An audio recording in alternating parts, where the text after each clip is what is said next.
దానిలో వాళ్ళకు ఎన్రోల్ చేసుకోరు.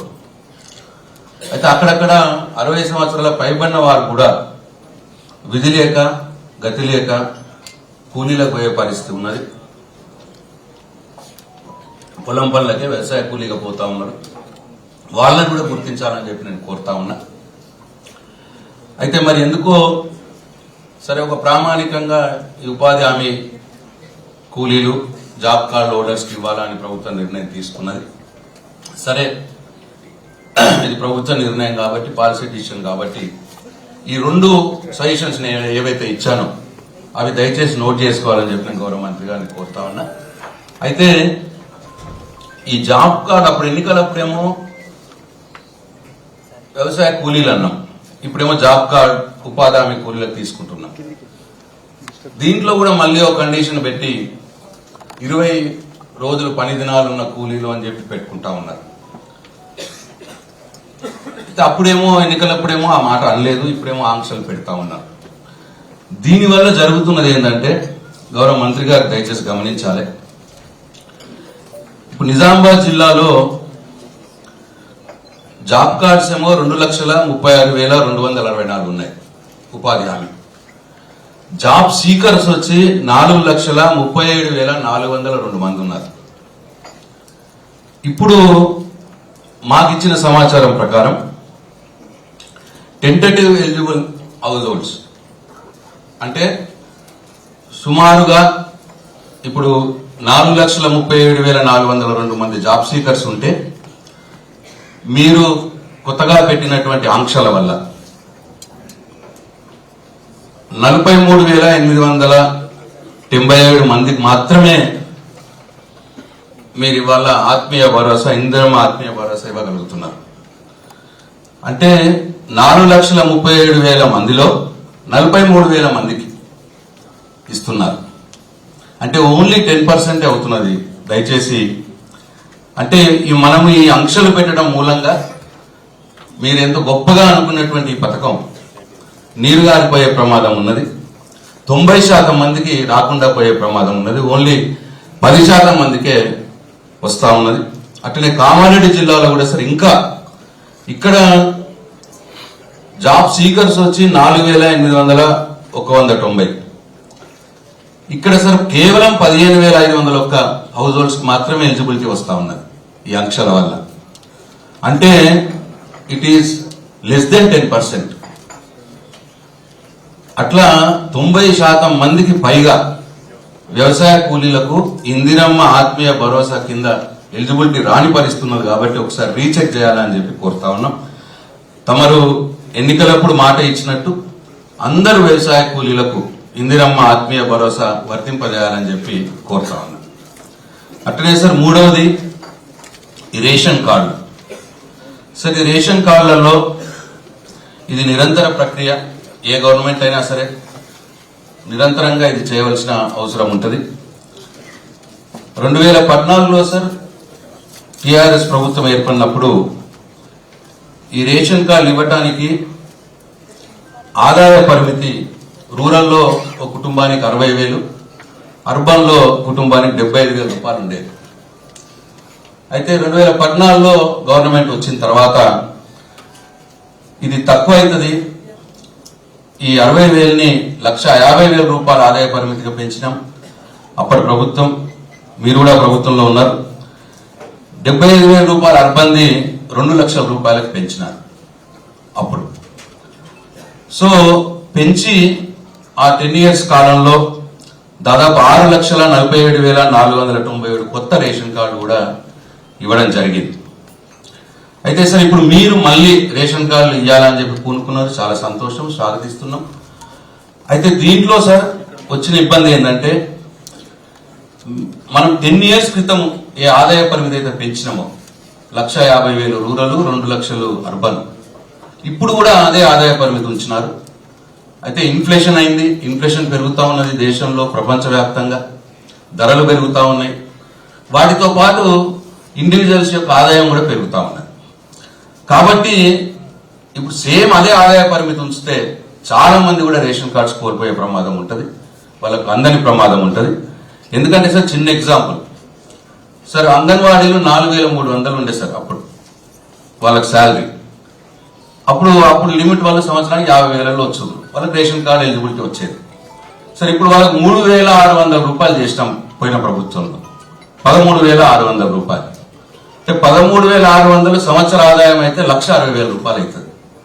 అంటే సార్ ఒక అంగన్వాడీ కూడా ఇవాళ ఈ ఎలిజిబిలిటీలోకి రారు రేషన్ కార్డు తీసుకోవటానికి. అట్లనే సార్ ఆశా వర్కర్లు ఉంటారు, అందరికి జీతాలు పెరిగినాయి.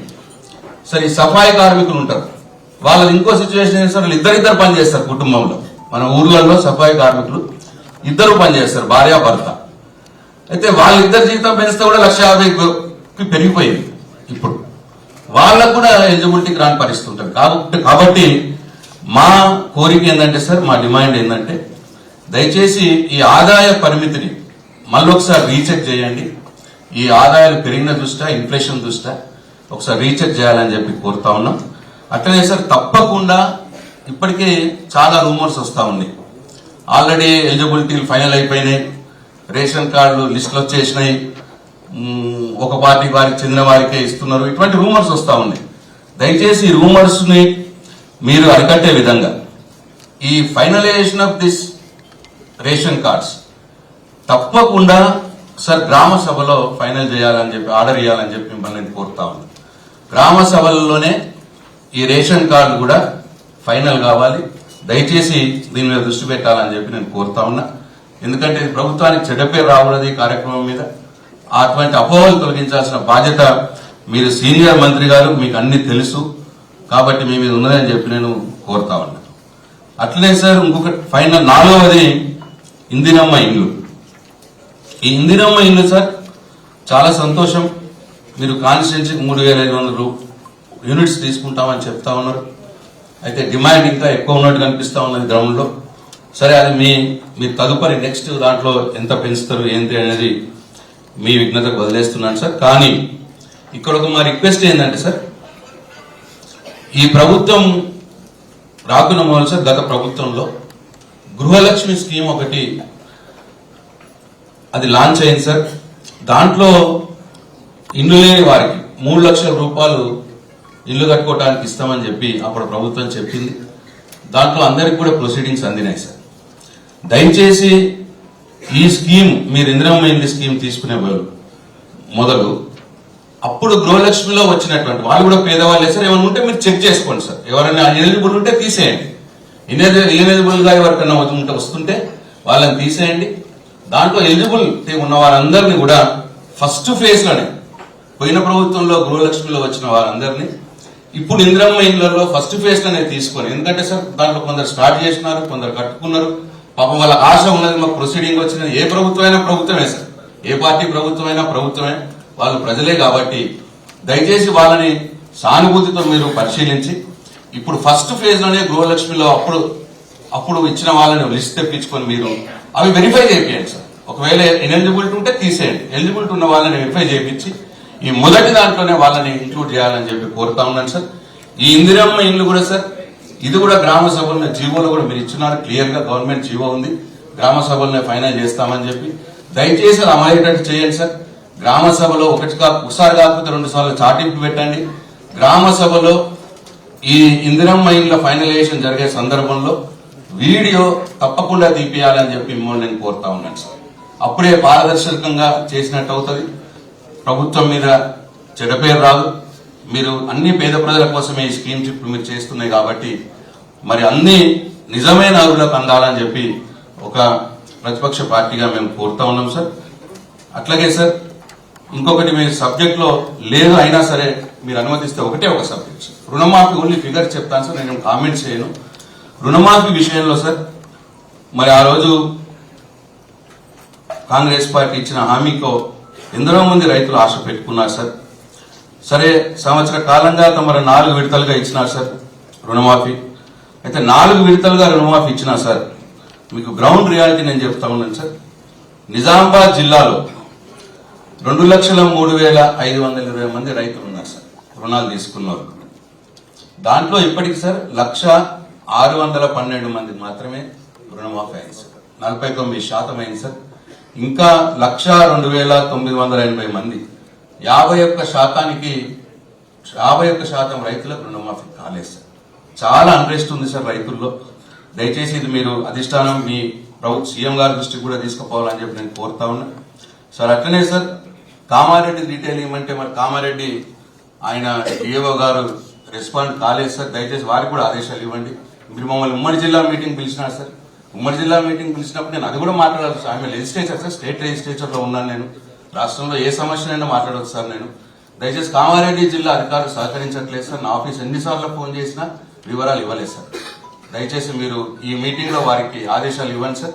Specially DAO district agriculture officer చాలా రెక్లెస్ గా సమాధానం ఇస్తూ ఉన్నాడు. మరి మేము అడిగింది కూడా సార్ ఓన్లీ ప్రభుత్వం దగ్గర ఉన్న లెక్కలే సార్. అన్ని కూడా గవర్నమెంట్ డొమైన్ లో ఉండాల్సినవి సార్, పబ్లిక్ డొమైన్ లో ఉండాల్సినవి సార్. కాబట్టి దయచేసి ఆదేశాలు ఇవ్వండి అధికారులకు సార్. అట్లనే సార్ నా బాల్కొండ నియోజకవర్గంలో రైతు రుణమాఫీ సార్ నేను ఎక్కడి నుంచి అయితే రిప్రజెంట్ చేస్తా ఉన్నాను సార్. అక్కడ ఇంకా పాథటిక్ గా ఉంది సార్. సార్ అక్కడ రైతులు 51,128 మంది రైతులు ఉన్నారు సార్ రుణాలు తీసుకున్న వాళ్ళు. అక్కడ కేవలం 19,678 మందికి అయ్యాయి సార్. 4 విడతలు కలిపి సార్, మొత్తం 4 విడతలు కలిపి జస్ట్ 40% మంది రైతులకు మాత్రమే అయింది సార్. 40% మందికి అయింది. ఇంకా రానివారు సార్ 31,450 మంది, అంటే 19,678 మందికి అయింది. 31,450 మందికి కాలేదు సార్. నా బాల్కొండ కాన్స్టిట్యూన్స్ లో 60% మందికి ఇంకా కాలేదు సార్. సివియర్ గా ఉంది సార్ ఈ ఇష్యూ. దయచేసి ముఖ్యమంత్రి గారి దృష్టికి తీసుకెళ్ళండి సార్. 2 లక్షలు మీరు ఎవరైనా కట్టుకుంటే మళ్లీ పోయి తెచ్చుకోండి అన్నారు సార్. ఆశతో ఉన్నారు ఇప్పుడు రైతులు సార్.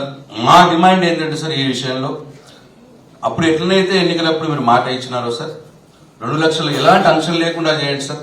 2 లక్షల కంటే పైన ఉన్నవారు ఉన్నారు సార్. 3 లక్షలు, 4 లక్షలు, 5 లక్షలు ఉన్నవారు ఉన్నారు. మా కోరిక ఏంటంటే సార్, మా డిమాండ్ ఏంటంటే మీరు చేయవలసిన 2 లక్షలు చేసేయండి సార్.